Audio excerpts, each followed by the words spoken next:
Your boy is back good. Let me do this. I'm gonna open this up because I want to hear from you guys as well too. I haven't heard from you guys in a long time. I want to hear what you guys got to say about this. I love to hear from you guys. I'm gonna drop this in the StreamYard. Come on, come talk about it. Right? Talk about why these degrees are garbage. Talk about why people are still getting these degrees. Right? It makes no sense at all. I want to hear from you guys. It doesn't have to be long. You don't have to stay long. Just come give your point, your perspective on it. And we'll leave it like that. But I definitely want to hear from you guys tonight. I gave myself some time to, get the message out there that there's a whole bunch of useless degrees that exist out there. And people need to be informed that these degrees aren't going to help you become any better within your life. Yes, you're going to go to school. You're going to meet a whole bunch of people. But you're going to be leaving school with a whole bunch of debt. And you're going to be looking back at it saying, why did I do that? Why did I spend my money? Why did I waste my time? Right? Why did I do it? We got Big Bro that's came through. Let me pull Big Bro through, man. Let me make sure you can hear me too. Big Bro, can you hear me?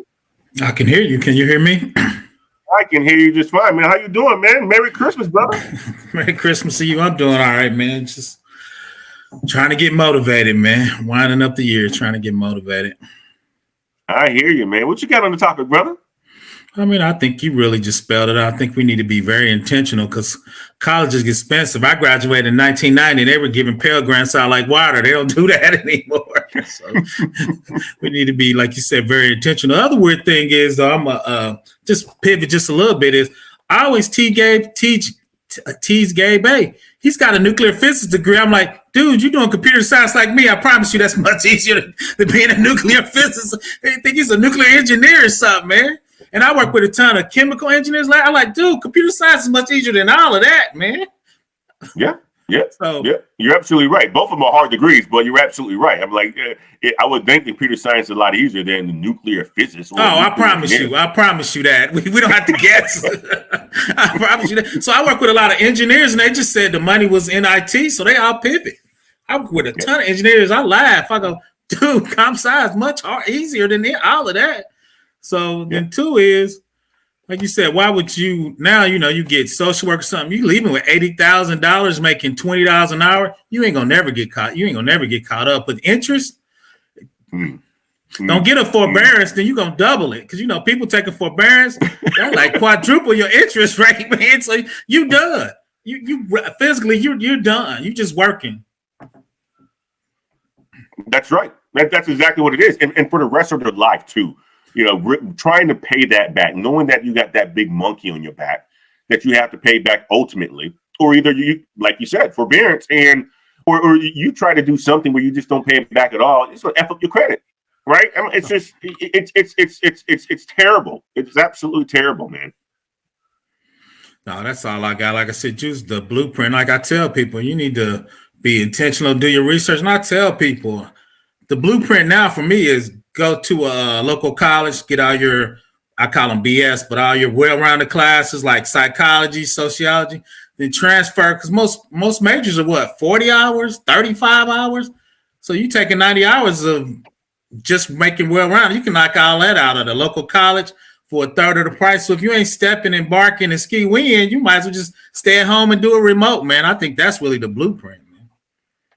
I think that's what it is. I say this, PPO. I agree with that. I absolutely agree with that. And if let's just say I had a daughter who was going to go to college, right? Well, let's just say she was going to college next year, and she said, "Okay, I want to go to a public institution." I would say, hands down, all those I have the money, 529 and all that stuff saved up. I would say, you know what? You're going to do your Gen Ed courses at a community college, something local. Stay around home. You can work, right? Gain those skills, that experience. Get those Gen Ed classes knocked out of your local community college. It's going to be a lot cheaper. Or you can do it at home, right? Save some money while you're working and potentially even use the money that you're saving or whatever it is to buy yourself an apartment when you get to the college in your last 2 years of school. Or if your last, whatever it is, like you said, 40 credits, because all you need is an additional 40 credits to graduate with a major like MIS. Because that's the only time you're going to be focusing on that major your last 2 years anyway. So why not do it that way? Yeah, ComSci, that's the blueprint. I teach at a local college, so I think that's the blueprint. Unless you got some legacy and you going to get some connections and some other stuff in college that is actually beyond education or something. Because people don't go to Harvard for education; they go to Harvard for the contacts, right?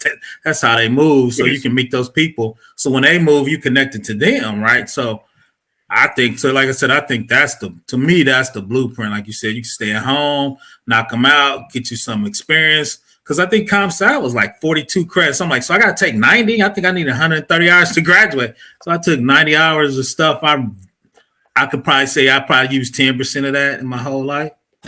Yeah, exactly.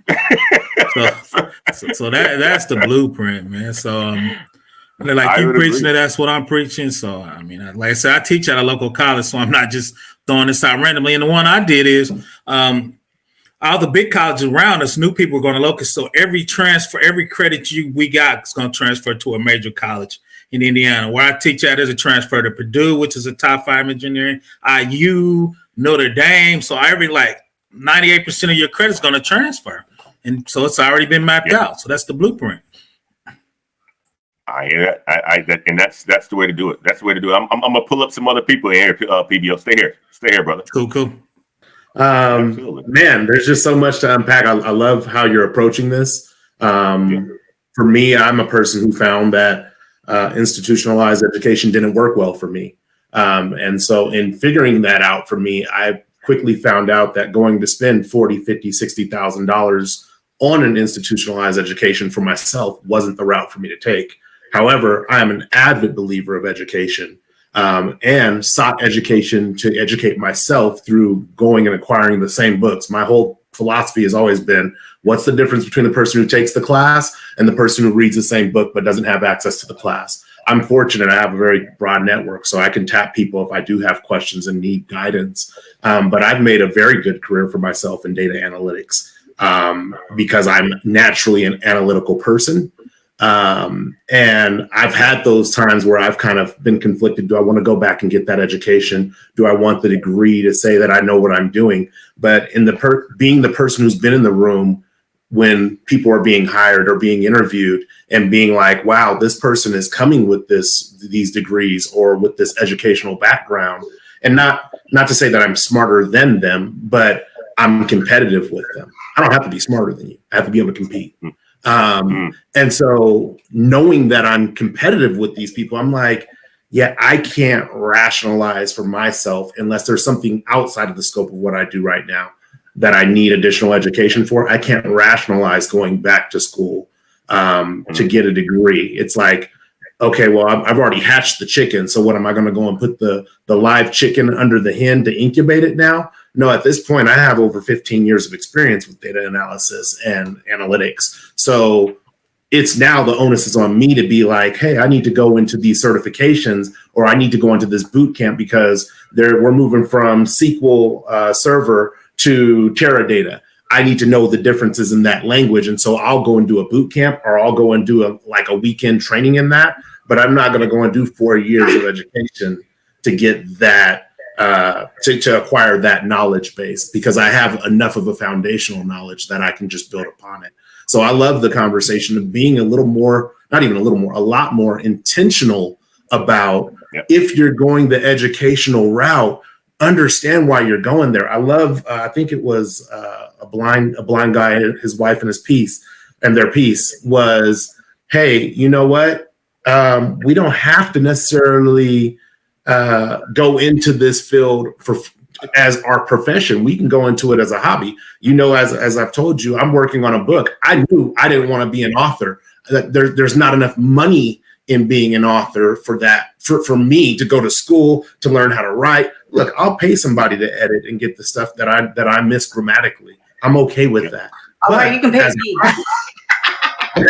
As a hobby, I'm happy to take a year to work and be diligent towards something that I'm passionate about to do on my own time. Like I said, there's a difference between monetary compensation and time compensation. I'm willing to spend the time compensation to come together and write a book and make that come into fruition through my own individual efforts that somebody's not compensating me for. Now, will I be compensated on the back end? Absolutely. But I understand the forefront or the upfront investment is about time. And that's where, like, for me, when you're saying which degree are you going to pick, it doesn't make sense to pick a 6-year degree if it's going to take you 38 years to recoup the return on that investment. It just doesn't add up for me. So I've always been a common sense guy. I mean, I don't have to be the sharpest crown in the box, but I do feel like I am, at least you can still use me as a crown in the box. But at the end of the day, it's about making sure that once you identify what you're going to do, if the value doesn't meet the lifestyle that you want to live, then it's up to you to say, well, what is it that I want to do to live the lifestyle? And then this is what I'll do, because this will allow me to live the lifestyle. This will allow me to live the passion. And being able to prioritize those two things is super important. So I love the topic. As always, you always bring good topics that way.